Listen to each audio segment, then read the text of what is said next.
At first, I thought the voices in my vents were just old pipes or bad insulation. But then one of them whispered my name and it wasn't a voice I recognized.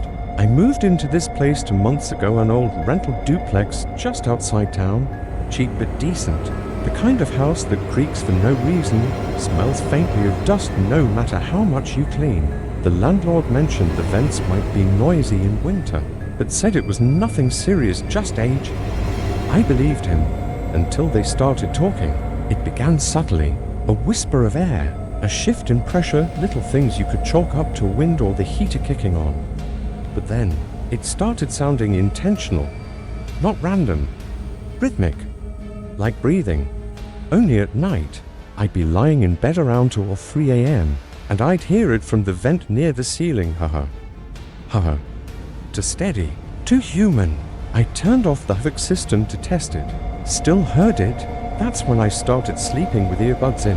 Then the whispers started, soft at first, impossible to make out, like someone was mumbling from inside the ducts.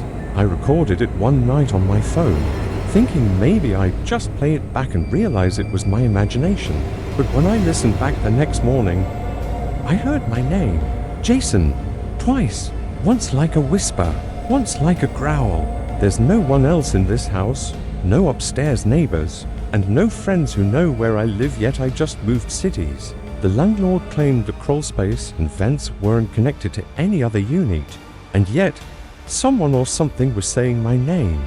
I tried to convince myself it was a prank, that someone had gotten access to the vents, or maybe an animal was in there making weird noises. So I called pest control. They found nothing. No raccoons, no rats, no insects, no signs of entry.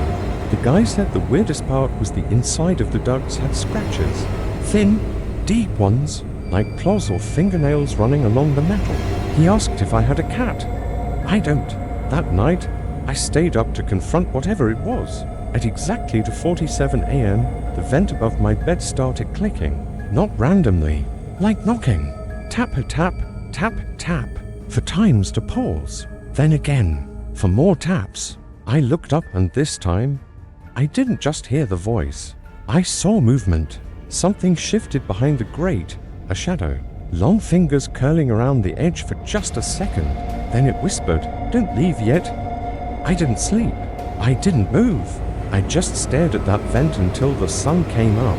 I emailed my landlord in the morning, told him I was breaking the lease. He didn't argue. In fact, all he said was, "Check the crawl space before you go."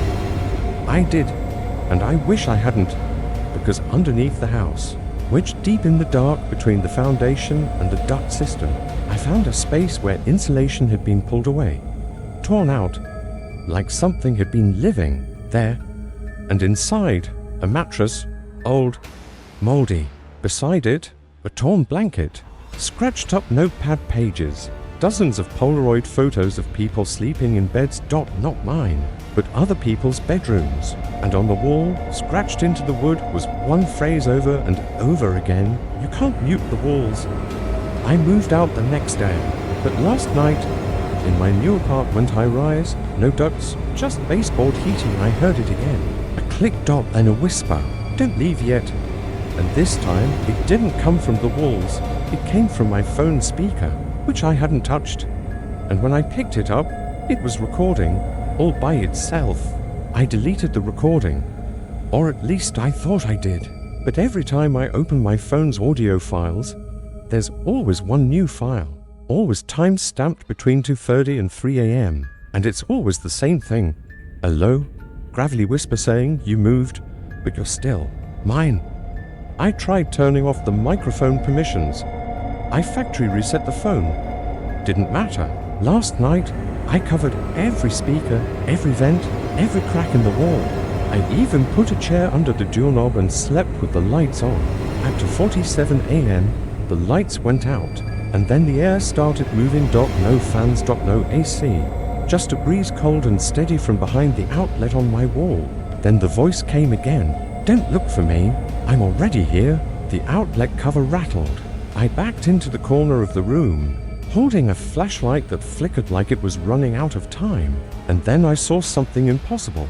Not a person, Not even a shape, just eyes. Tiny, pale eyes blinking behind the plastic slits of the outlet, like it had been flattened behind the wall. Watching, waiting. And before I could scream, the power came back. The light surged, the eyes vanished, and so did the voice. It's been 5 days. No sounds, no whispers. I almost thought I was free. But this morning, I noticed something on the back of my bedroom door. The greasy HANDPRINT. Not mine, small. Too small, like a child's. Or whatever was behind the outlet. And next to it, scratched faintly into the paint, "See you soon, Jason." I'm not going to sleep tonight, because I know that at 2:47 a.m., the house will start breathing again. And this time, it might not stop.